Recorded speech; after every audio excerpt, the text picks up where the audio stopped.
Welcome to Fortress on a Hill. This is episode 29. Today, Danny and I cover a medley of headlines to include a Marine veteran protesting militarism at a Portland Trailblazers game, an update on all things Yemen and the humanitarian crisis there, and finally, Danny covers what we all missed this week in Afghanistan while the media was focused on the picture of a man carrying a rifle.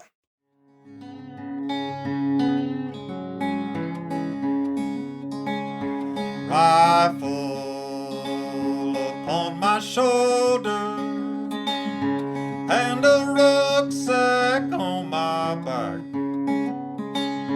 Bullets, shells and shrapnel, and a hellhound on my track. When I made it to my home place, I found triumph of the will. Where once lay a shining city, stood a fortress on a hill.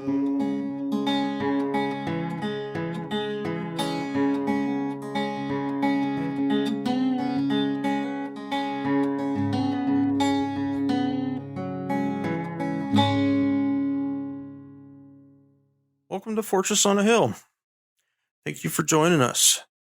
For those new to the show, Danny and I are two progressive veterans who take the military and veteran stories of the day and add some much needed context.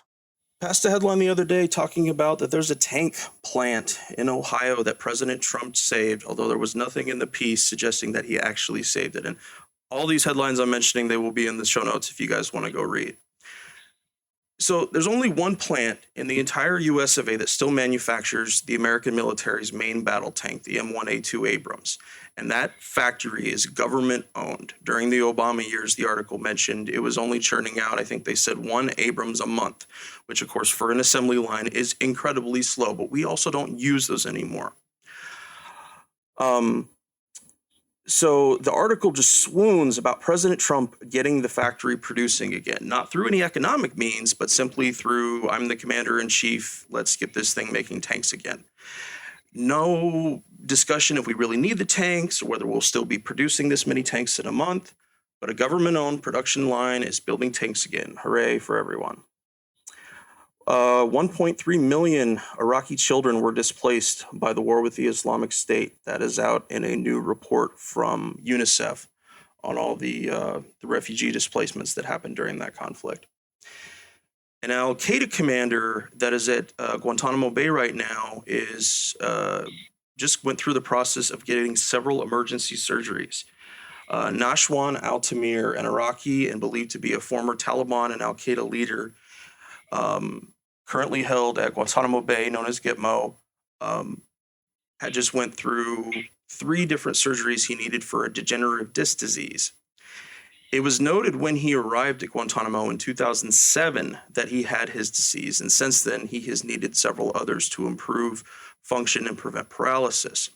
His attorneys haven't been able to find out what Nashwan's medical status was, learning of his multiple emergency surgeries through a court filing.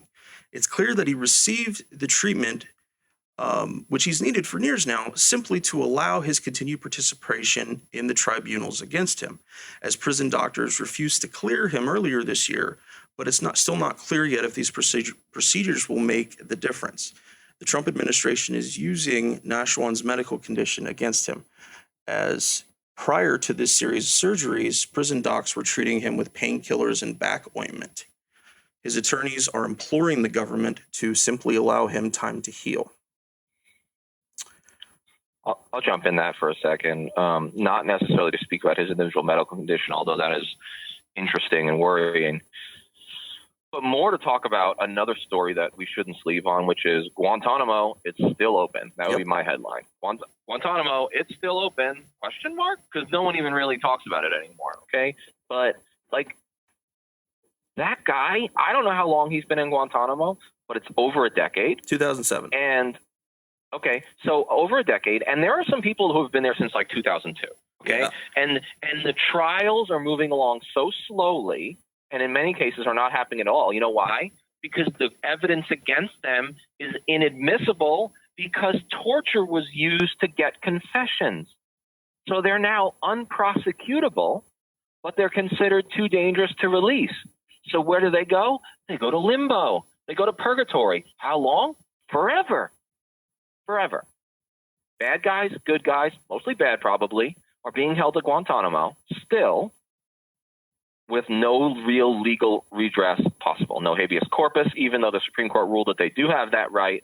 They're stuck in limbo because, one, the U.S. government got the evidence against them illegally, so they can't use it in federal court, one, and two, they're considered too dangerous to just release. So what's our answer? No answer. Our answer is to close our eyes and go, no, and not look, okay, and just keep them there for a decade or more. That's some medieval shit. It's against international law, and you bet your ass that it creates more terrorists than it deters. Absolutely, it does. The U.S. State Department says it is exempting Iran's big port project in Chabahar from sanctions in recognition of its importance to landlocked Afghanistan. President Donald Trump's, quote, South Asia strategy underscores our ongoing support of Afghanistan's economic growth and development, as well as our close partnership with India. Iran late last year inaugurated the port on the Indian Ocean. It's being built largely by India and is expected to provide a key supply route for Afghanistan while allowing India to bypass rival Pakistan to trade with Central Asia and Africa. Iraq has asked the United States to consider how new sanctions against Iran will affect Iraq's economy in the long term. It's just going to make it more horrifying. Whatever they happen to do is things that affect Iran affect Iraq. Short answer. Short answer is Iran and Iraq are inextricably linked. So our sanctions on Iran, which are unnecessary because Iran is not seeking a nuclear weapon right now, according to like American and international intelligence, everyone except Israel agrees. So we're sanctioning Iran unnecessarily, and in the process, we're hurting the economy of Iraq, which is already on a shoestring, and we need the Iraqi economy to be strong, otherwise ISIS is going to come back. So it all kind of rolls up into a shitty mess. Yeah. And speaking again of Iraq, that their newly elected parliament has requested that all United States military forces leave Iraq. I only saw that one headline. I didn't see anything else. I was surprised that I thought it was going to be on the nightly news, but nobody said a word about that. So pretty big story there. Last time this happened was when Obama was president in 2011. The Iraqi parliament passed a law saying all of us had to leave, and then we all did leave. And then when ISIS came back, the Republicans blamed it on Obama. So here's the question. If the Iraqi parliament forces Trump to pull soldiers out, right, and then violence spikes again in Iraq, will the Democrats blame Trump the same way that the Republicans blamed Obama? First of all, I doubt it, okay, because I think that for all their flaws, a lot of the Democrats have a little bit more of an open mind about this and a little more of a holistic view and are less apt to point fingers, but some of them will. Some of them will blame Trump, but the point is it was neither Obama's fault nor Trump's fault. The Iraqi parliament is a sovereign entity that has every right to kick us out if they want to. And we need to respect that, because if we don't, we're an empire. Absolutely. Well, we're still an empire, but if we don't, then we're even more of an empire. Yeah, we're an empire squared at that point. This is my personal favorite one in this little rundown here. A Marine veteran who's a longtime member of the Portland, Oregon chapter of the Democratic Socialists of America, here close to where I lived. He used winning a contest during a halftime show with the Portland Trail Blazers to protest the Blazers allowing Leupold, a scope manufacturer here in our area, to sponsor this halftime celebration of veteran service. They have this whole halftime heroes ceremony thing. And so this veteran got chosen for it. And when he was up there on the big screen, he unzipped his hoodie to show a T-shirt that said, in this sponsorship, hashtag no Leupold. They're specifically protesting about Leupold supplying scopes to the Israeli Defense Force. Good for him. Absolutely. Hell yeah. No, it was awesome. And kudos, dude, very much. Yeah, what a great opportunity. What a great opportunity to flip the like military adulation department, like the whole militarism at sports phenomenon. Like, what a great opportunity to flip that on its head. Like, kudos to him. Yes, absolutely, yeah. They have started using white phosphorus bombs against ISIS in Syria, which is against international law. Um, Dan, you want to explain a little bit about what white phosphorus does? Yeah, I mean, essentially, it's banned by international law. It incinerates the flesh. It's just one of the more horrific weapons that we have out there, and the United States has two sets of rules. Okay, there's international law for everybody else, and then there's American rules because we think it doesn't apply to us. That's why we won't sign the landmine treaties. That's why we won't sign on to the International Criminal Court. And even if we do sign on to something, well, every once in a while we got to break it because you know why? Because national security. You know why? Because terrorism. I mean, there are so many loopholes in the whole system that, like, this doesn't surprise me at all. I'm not surprised at all. Like, why wouldn't we be using white phosphorus? We've already dehumanized the enemy. Not that ISIS isn't horrible. We've already dehumanized the enemy into, like, bad brown people enough that why would we be surprised? Why wouldn't we use white phosphorus on them? I'm waiting for us to start using white phosphorus in urban riots in the United States against police violence, okay? And I'm going off the wall a little bit, but I'm just frustrated. I mean, I can't help it. No, I had the thought that they chose to do that because they were down to a very specific underground ISIS enclave. They want to, ISIS always gets the worst of whatever we have to offer. And so that,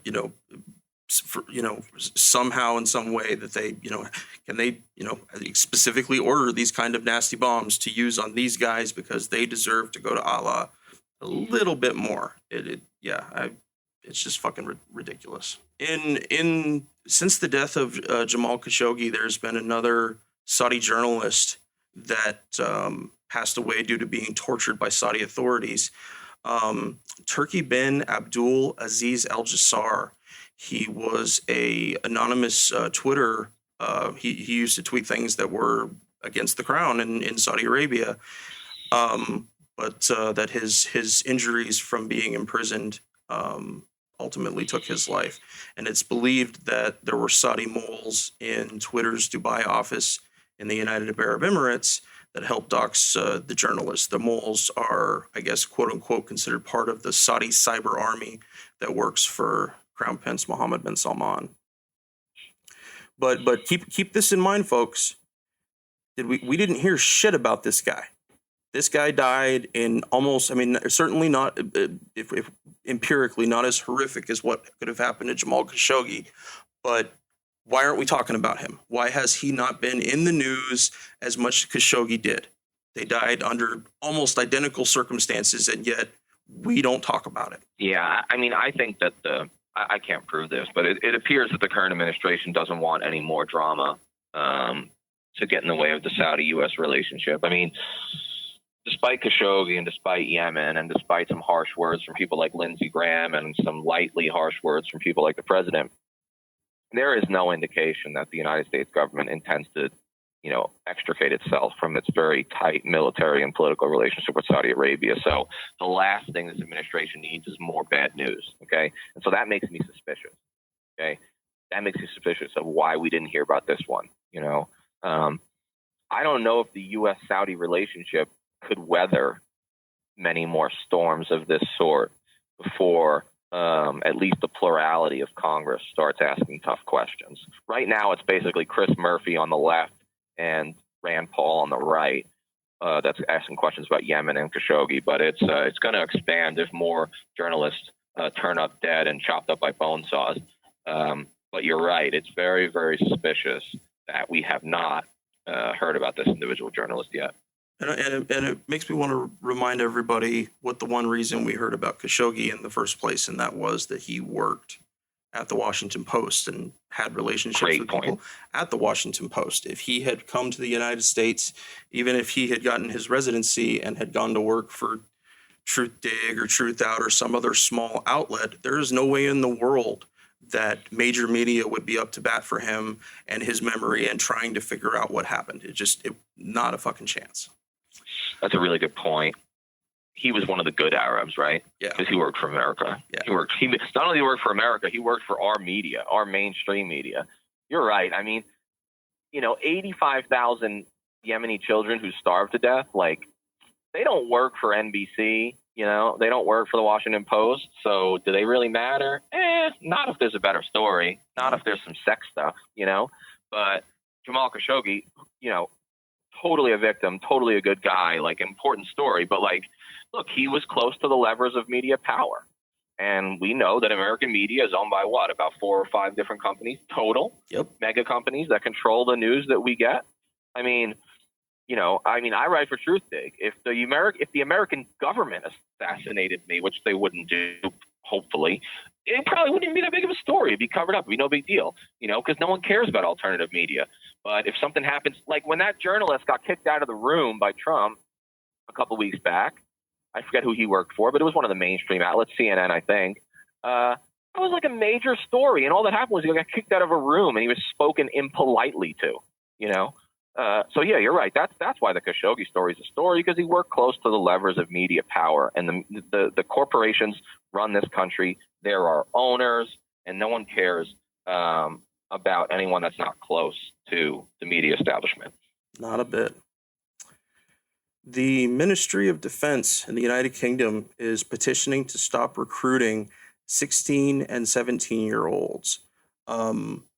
They had raised the age for Commonwealth citizens, which are British citizens who may come from other countries or other ways that they're connected to the United Kingdom, but they live there, but they're called Commonwealth citizens. So those ones were changed a while ago, but not the generally Caucasian 16 and 17-year-old British citizens. And this fits in with some other stories I've shared about recruiting and about the talking to kids at that tender age when they are very susceptible to almost anything.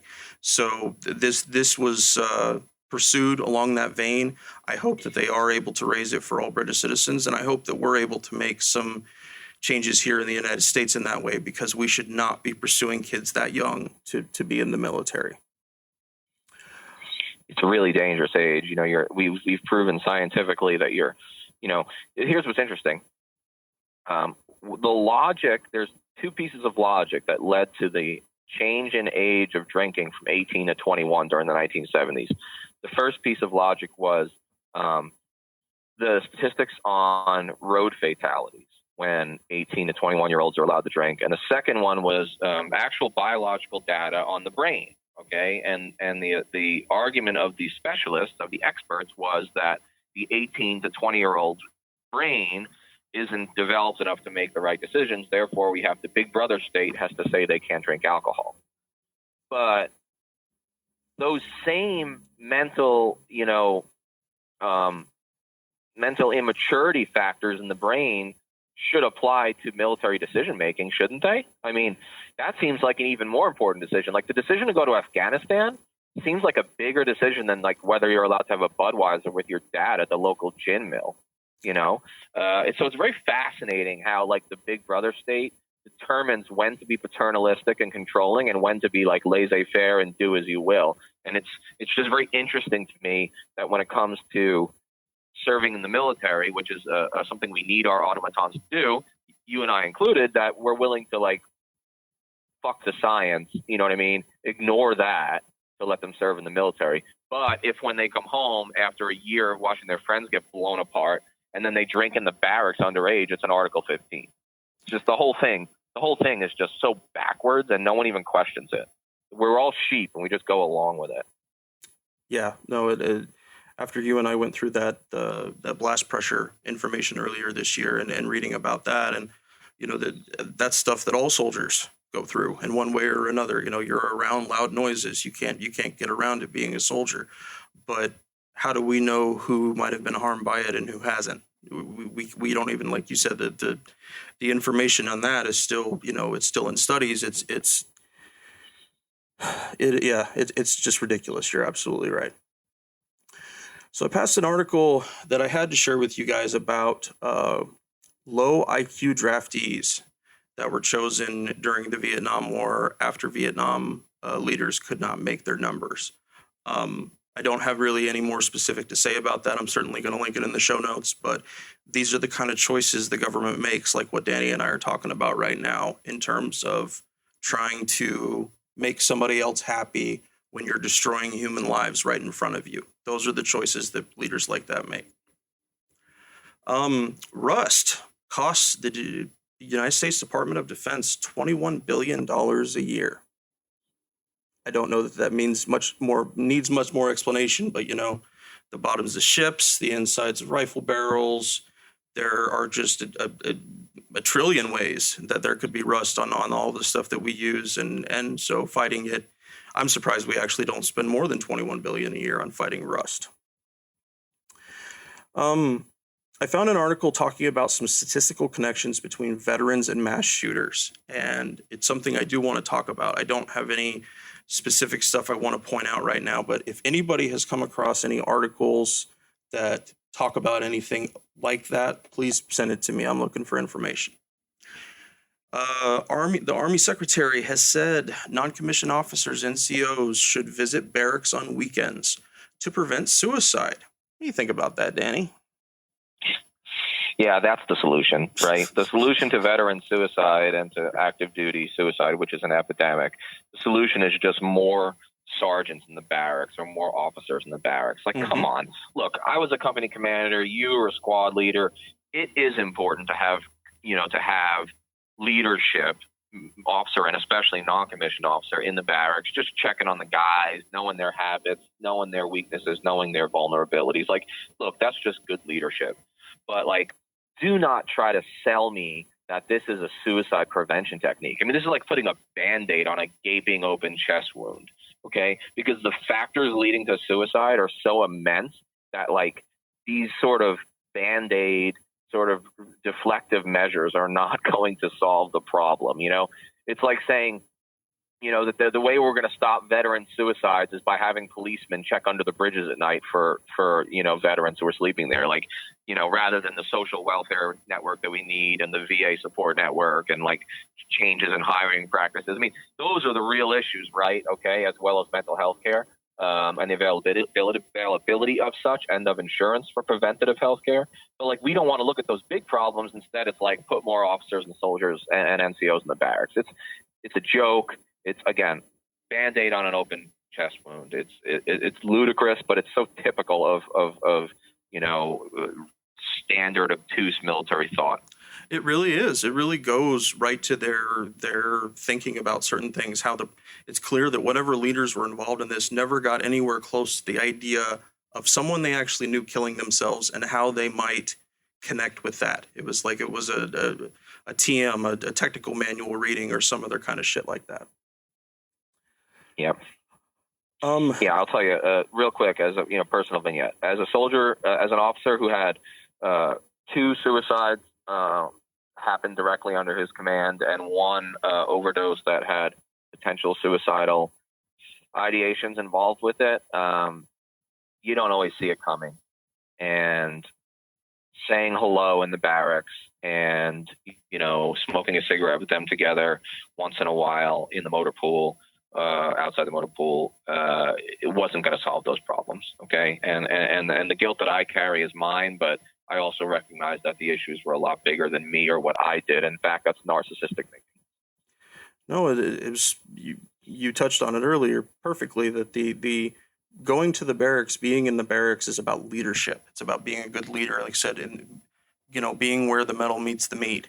The idea that it now we can make this one little bullet point and somehow it's going to help. And the thing that bothers me the most is that we're continually told, leaders like you and I are told, that it could help, so that after the fact, if somebody does hurt and or kill themselves, those are questions that are left with us who are still here. And again, that totally skips over the whole main suicide question, but it's important to understand that as veterans, I've lost several friends since I got out. You can't just pretend that it's that simple, that it's that easy. And so much of what the Army chooses to do are, send NCOs to the barracks on the weekends, and the sergeants, they'll take care of it. It's no problem, no big deal. We got it taken care of. Yeah, absolutely. Totally agree. The VA has finally linked hypertension to Agent Orange exposure. It's something that they've been studying for a while. They hadn't been able to officially do it, but that has officially happened. So if anybody you know is a veteran and has hypertension and served in the Vietnam War, have them send that stuff off to the VA. If they've gotten appealed and it's gotten turned down, have them send it off too. You'd be surprised at how many ordinary human body things the Army caused, at least in my body, to go completely fucking haywire. The VA is moving hundreds of doctors from Union administration spots back to providing care for veterans. This has to do with the Trump administration spat with several different federal unions, but they don't want these docs using official time, labor time, union time, that is paid for by the VA. And they mentioned it to the tune of, I can't remember how many $1 million a year. But what they fail to realize is that this protects those doctors. It protects them, their positions, all that stuff. And it just kind of fits in the normal bullshit basket that our president has against unions. You'll like this one, Danny. Absolutely. You'll like this one. 1 in 5 generals couldn't deploy for medical reasons in 2016. Fascinating.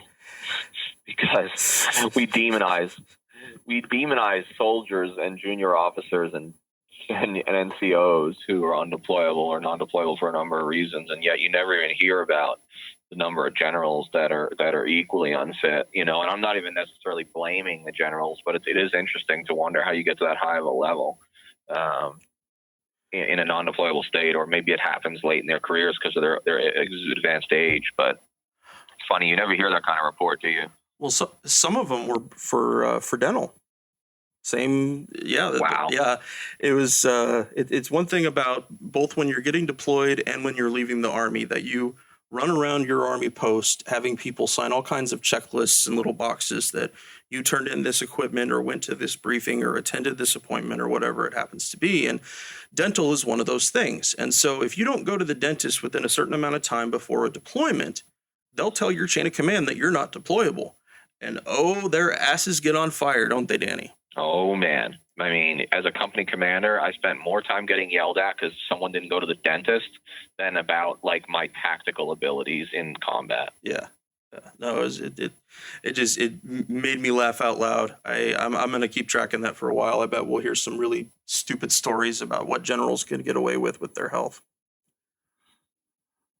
There's a strong possibility that several of the Northern Marianas Islands will become bombing ranges for the United States Navy. This is a story I heard on a episode of Chapo Trap House, and it's important to understand that in that area of the world. So many islands in the South Pacific have been used as bombing ranges and shooting ranges, and it destroys the environment. It does, and so it's not something that I can cover at the moment, but keep an eye out for that. And if you have time, listen to that episode from Chapo Trap House. It's excellent.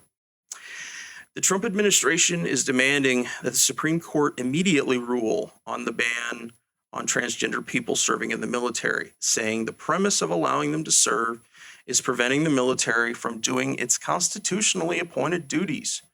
Quote, the proposed policy in question went to the president in February from SecDef James Mattis. Those rules would disqualify service members who require or have undergone gender transition.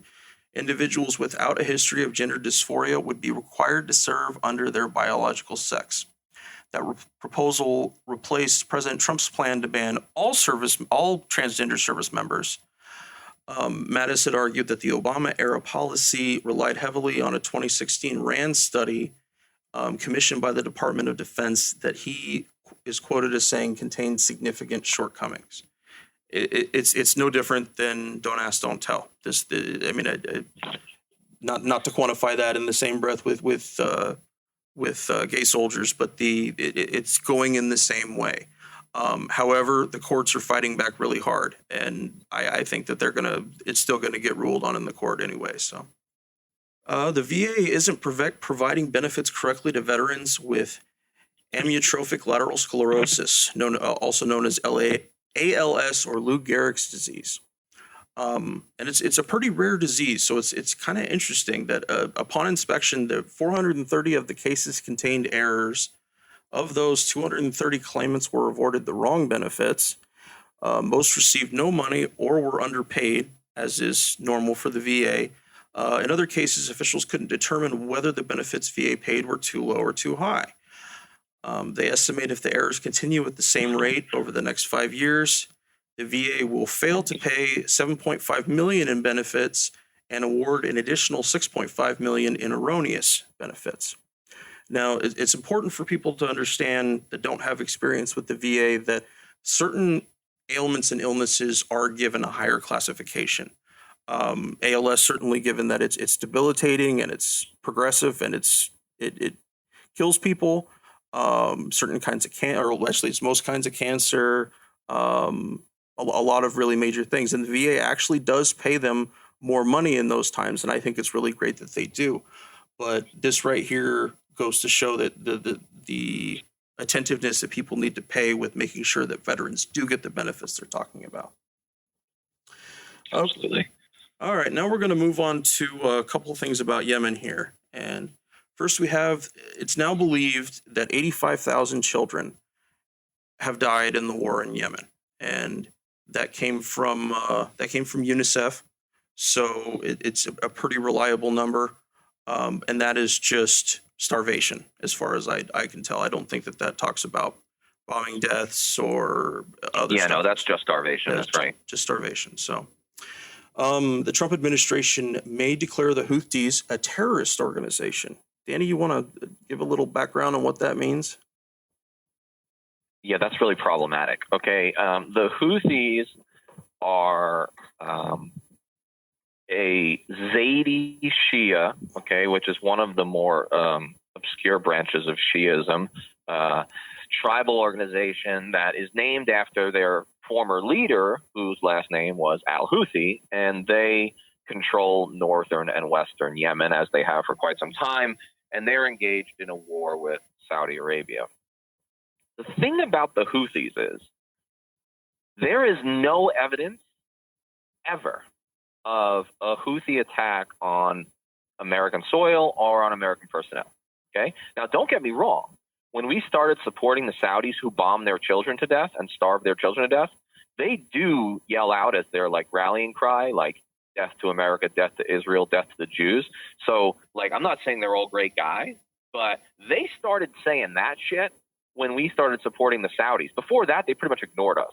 You never ever hear of a Shia, Zaidi, Yemeni hopping on a plane and flying it into a building. No, the people who do that are from countries we're allied with, like Egypt and Lebanon and Saudi Arabia, notably.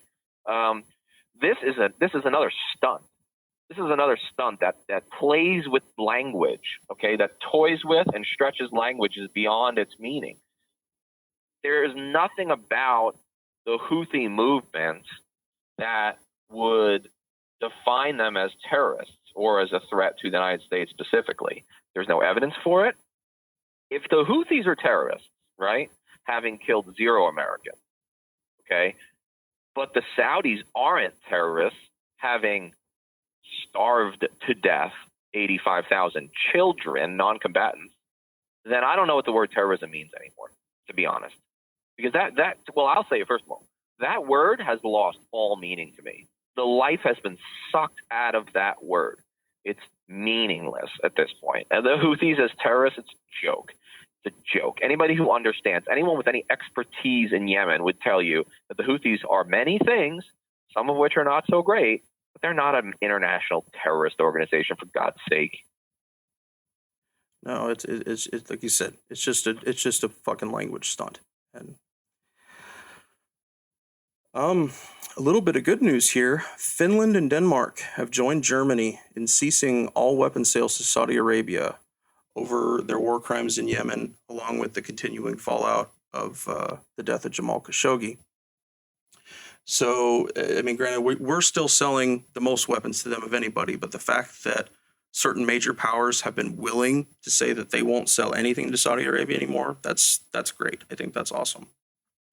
Yeah, it's definitely a good thing, because anytime the rest of the world makes us look bad, anytime the rest of the world helps shame us, I actually am in favor of that. Because I want us to be called out for our inconsistencies and our crimes and our complicity. I'm actually in favor of that. I think that makes me a better American than if I just blindly followed my government. Agreed.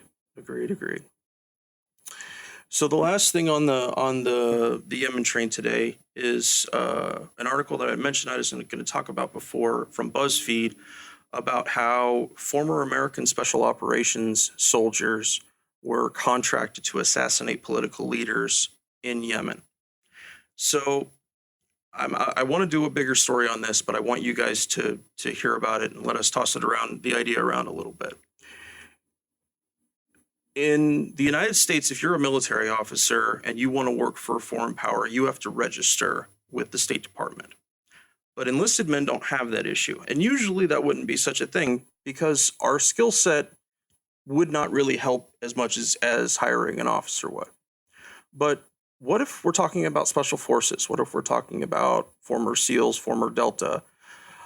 These particular guys, they were actually given the rank of the UAE, of the Emiratis that are helping Saudi Arabia there, specifically so they could be considered lawful combatants. So we would never be able to do anything about it, at least as far as their connection to us. Is that right, Danny? That they owe America no more allegiance in that way as far as registering with the government. Yeah, I'm pretty sure that's how I understand it. Okay.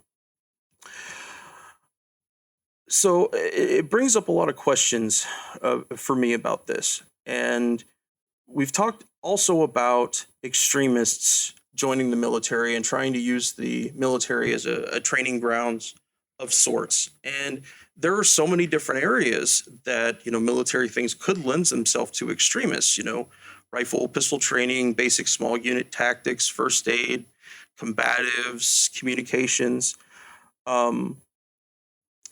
This is something else that should be considered when people want to join the military too. That do people ask, ask enlistees, why are all the reasons you want to join? And have them kind of flesh out that idea a bit.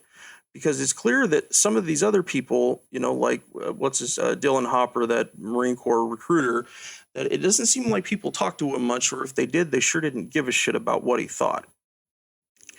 But there's have been extremists that are not simply on the American far right. There was the attack by Nidal Hassan on service members in Fort Hood.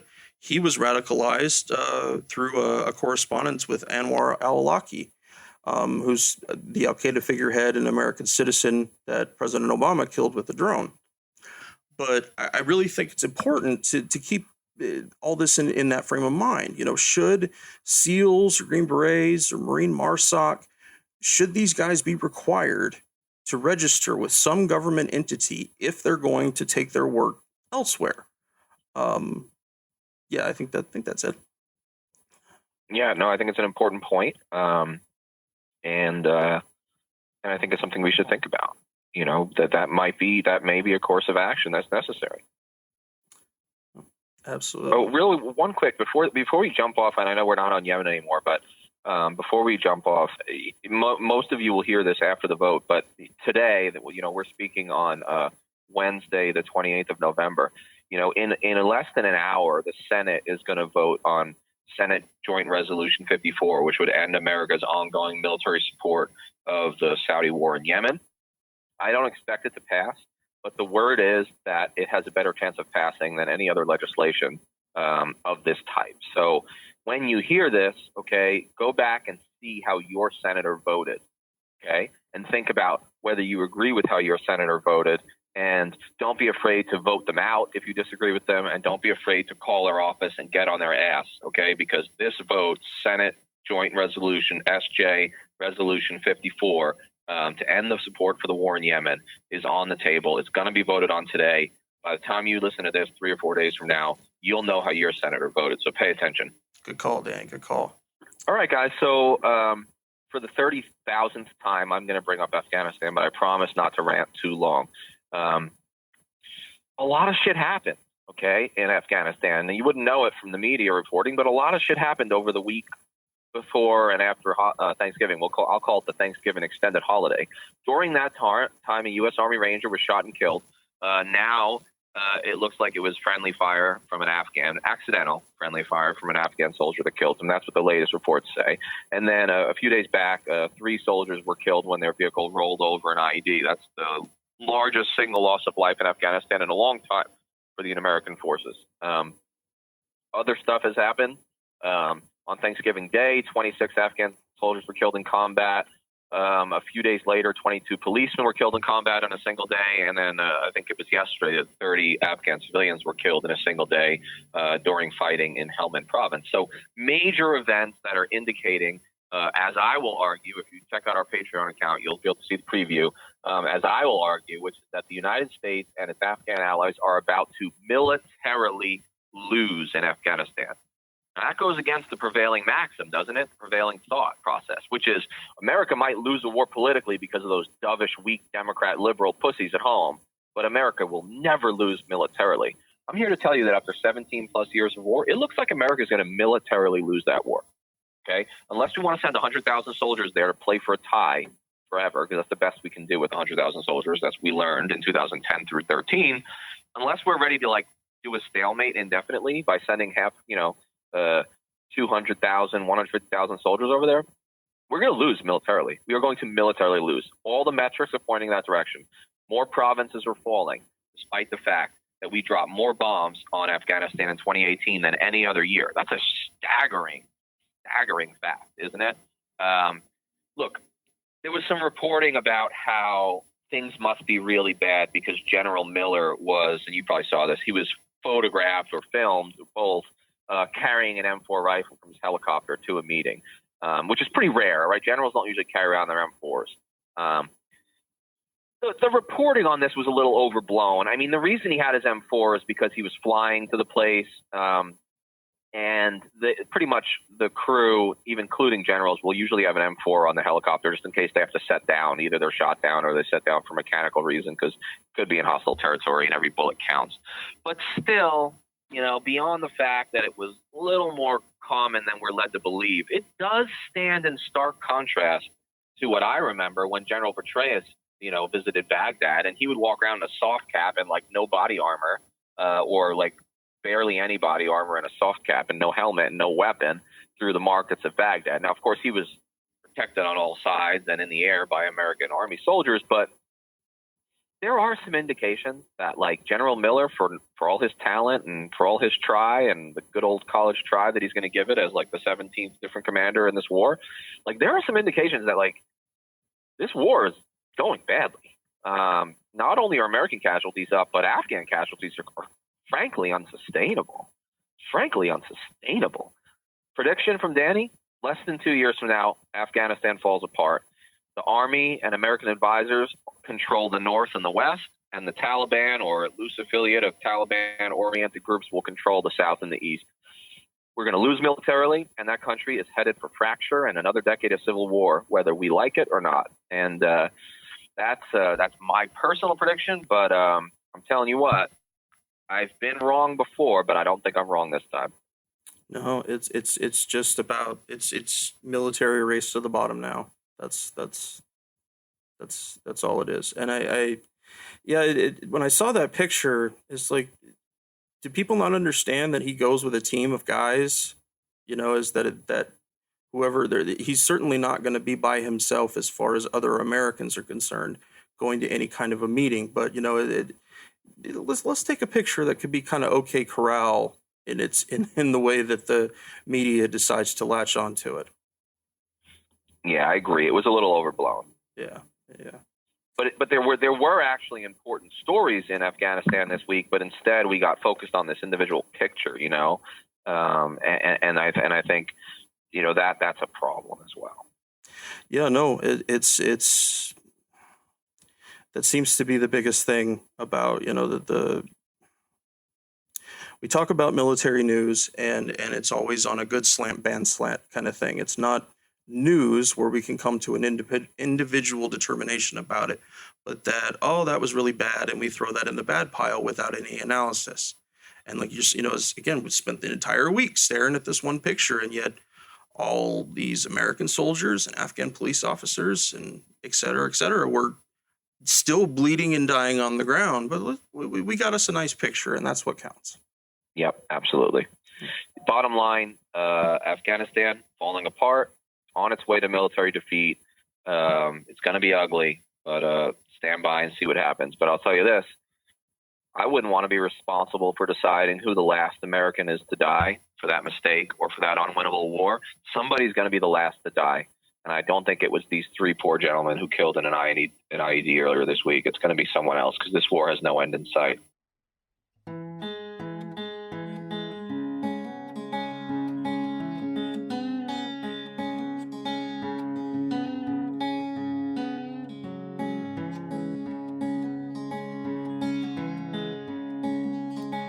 Hey, everyone.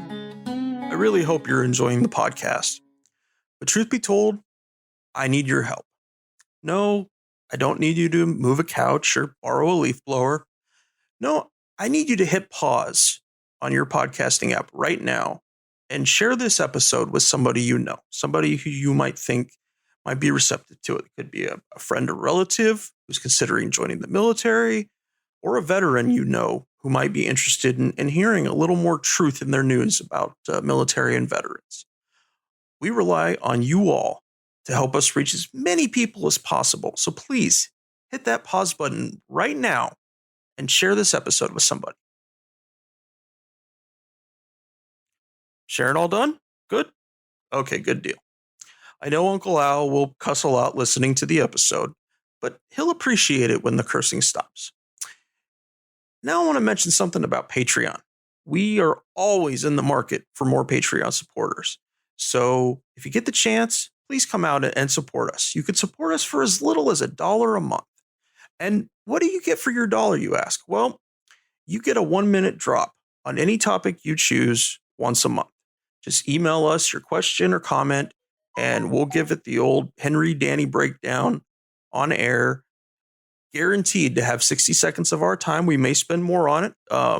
We prefer to do military and veteran topics, but whatever topic you think might be pertinent. And we may spend a whole bunch more time talking about it, depending on the topic. And for contributors, a bit north of $1 a month, we have some bonus episodes, some essays of mine, and a few other things as well. We're still in the process of building our rewards. So if you have any suggestions for Patreon rewards, please let me know. I'd like to take a moment here and thank by name our 4 honorary producers that are supporting us on a Patreon. And they are Matthew Ho, Will Arens, Gage Counts, and Fahim Shirazi. Anyone who contributes $10 or more on Patreon each month will be listed as an honorary producer. To everyone else who contributes on Patreon, thank you so much as well. Your response has been really wonderful.